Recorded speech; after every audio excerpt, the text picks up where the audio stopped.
Hello. Hello. How are you? Good. So, but by the way, that what I just did then, lifting my glasses up, that was setting your expectations.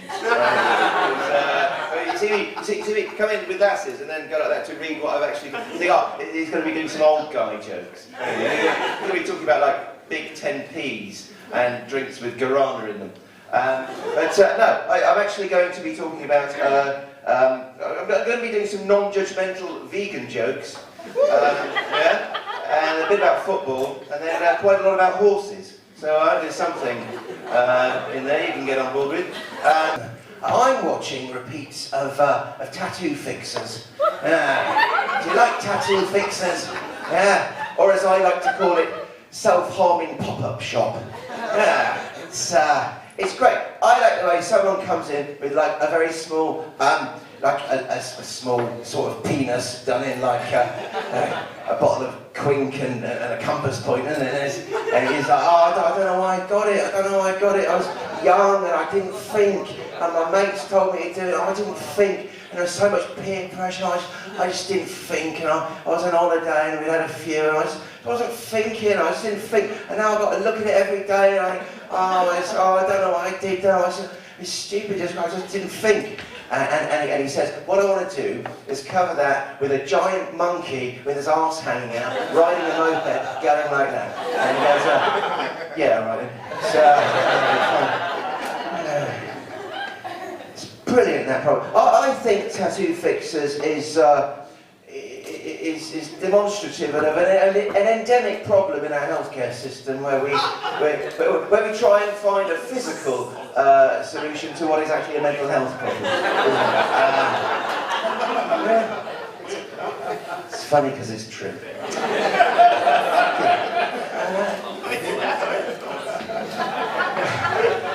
So, who's a vegan? Woo! You are? Yeah, oh, you'd better put your hand down and save your energy to eat more delicious, cruelty-free food. Yeah.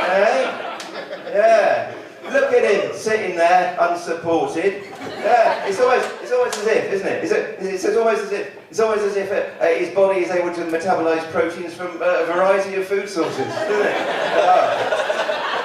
Crazy. What's next? Oh, football. Yeah.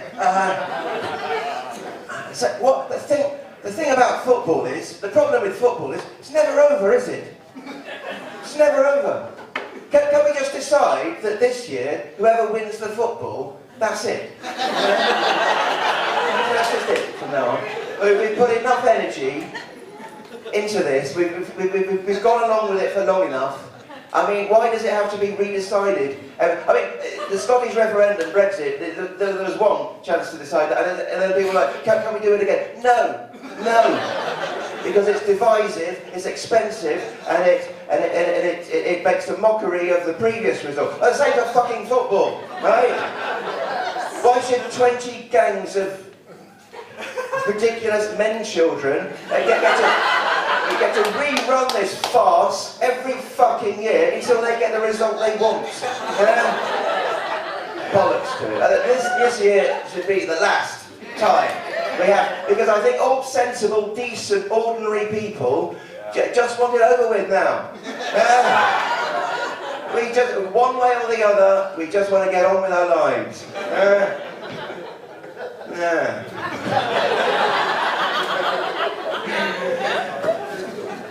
There was a point to that.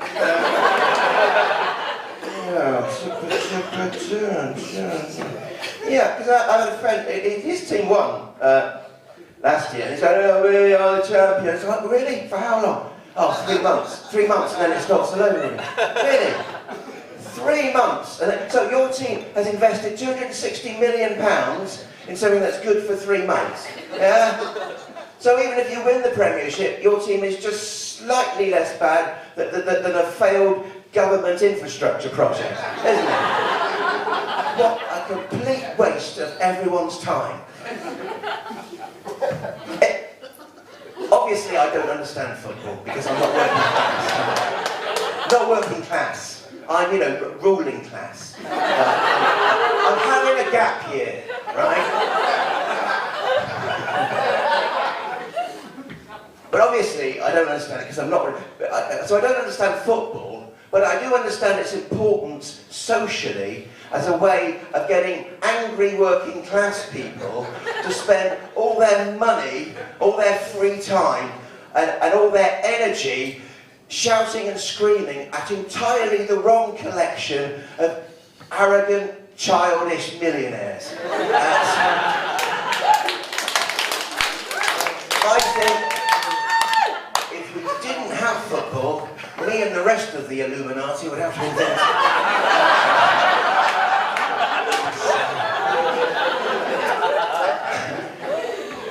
Good. Yeah, I don't have football plaguing my life, but what I do have is horses and the women they love. I contend that any girl who is given a horse by her father ends up mentally deranged. I will attempt to prove this in what I hope is a reasonably humorous fashion. Now, it is a weird relationship, is it not? For a girl to be given a horse by her father, and she's like, oh, Snowball, I love you, Snowball. You're wonderful, Snowball. I adore you, Snowball. I would do anything for you, Snowball. If you break your leg, Snowball, you will have to be destroyed. So why don't you jump over this bizarre collection of barricades made from oil drums, discarded bits of timber with nails in them, and assorted builders' hardcores that my pony club has put together as a gymkhana. Why don't you do that, Snowball, so that I can win a rosette, Snowball? Why don't you do that over and over and over again, Snowball? Give me the best years of your life. Let's I can win lots of rosettes, and eventually my dad will sell you to a slightly lower middle class little girl whose dad buys knackered horses. One day I will find the cardboard box of pony rosettes in an attic and vaguely wonder what kind of lasagna you were turned into. I love you, Snowball.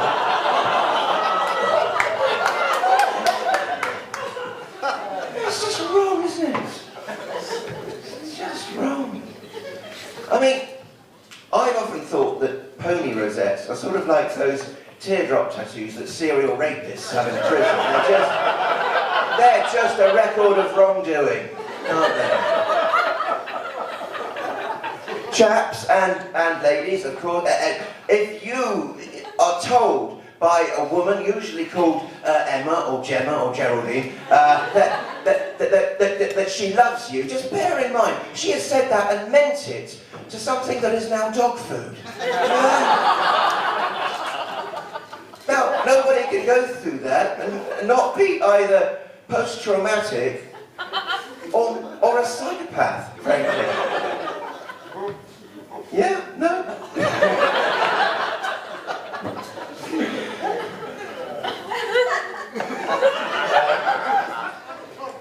I don't know what the point of horses are in the modern age, frankly, because, oh, I see what I've done. Yeah, I mean, what's the point of a horse? Because it's, even the best horse, it's 1 horsepower, isn't it? My lawnmower is 2 horsepower.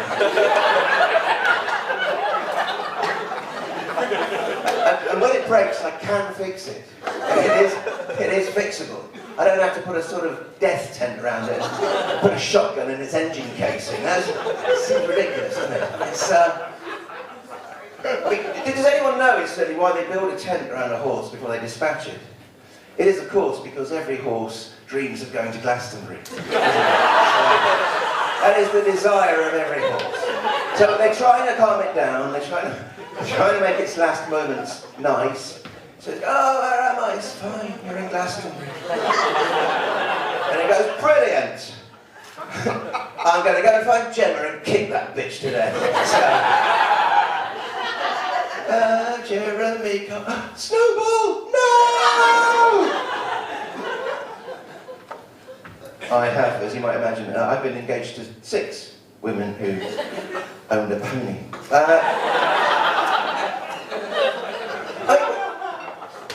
Because there's no. I think the EU has ruined horses, frankly. No, I mean, horses were better when we were actually fighting the Europeans, weren't they? If you think about it. Because it's like, you know, the Battle of Plessy. Horses, charge, charge, kill the French, kill the French. Brilliant. Battle of Agincourt. Horses, charge, charge, kill the French. Brilliant. Battle of Waterloo. Charge, charge, destroy the French. Cannons, kill the French. Fantastic. Last Wednesday, me in a knackered Citroen Saxo, right, coming up behind the horse. I'm giving it half the fucking road, right? And the horse is going, fuck, get away. No, shit, there's a car. There's a car behind me. And the rider is going, it's okay, calm down. And the horse is going, no, it's not okay, Gemma, it's not okay. It's a fucking Citroen Saxo, Gemma. The French car behind me, Gemma. Fuck this, I did not sign up for this. What has happened to British horses? I shouted out the window, I said, that horse probably wouldn't even make very strong glue.